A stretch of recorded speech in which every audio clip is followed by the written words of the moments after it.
YCP అధినేత జగన్ పై మంత్రి గుమ్మడి సంధ్యారాణి విమర్శలు సంధించారు. జగన్ మాటలు నిలకడలేనివి అన్నారు. జగన్ ని అసలు మనుషుల జాబితాలోనే చేర్చలేమని, విశాఖ రాజధాని అన్నా కూడా ప్రజలు నమ్మలేదని అన్నారు.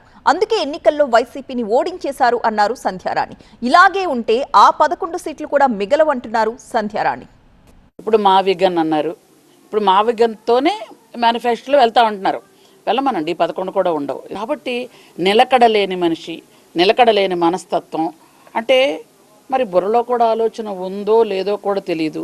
అంటే నిజంగా ఇట్లాంటి రోజుకొక మాట మాట్లాడి నిలకడలేని మాట్లాడిన మాటలనే మా దగ్గర ఏమంటారంటే పిచ్చెక్కిన మాటలు అంటారు. మేబీ పిచ్చితో మాట్లాడుతున్నారో, వెర్రితో మాట్లాడుతున్నారో, అసలు ప్రజలను పిచ్చోళ్ళు చేద్దాం అనుకుంటున్నారో నాకు అర్థం అవ్వట్లేదు. ఆయన మాటల్లో నిలకడ ఉండదు, మనుషుల మీద అభిమానం ఉండదు. మాటల్లో నిలకడ లేనిది రాజధానిలో రోజు కూడా చెప్తారు.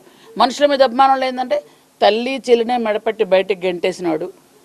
సొంత చిన్నాన్న చనిపోతే కనీసం దాని మీద ఇప్పటిదాకా రియాక్షన్ ఇవ్వని వాళ్ళని ఏం మాట్లాడతారండి? వాళ్ళ మనుషుల జాబితాలో ఎలా తీరుస్తారు చెప్పండి.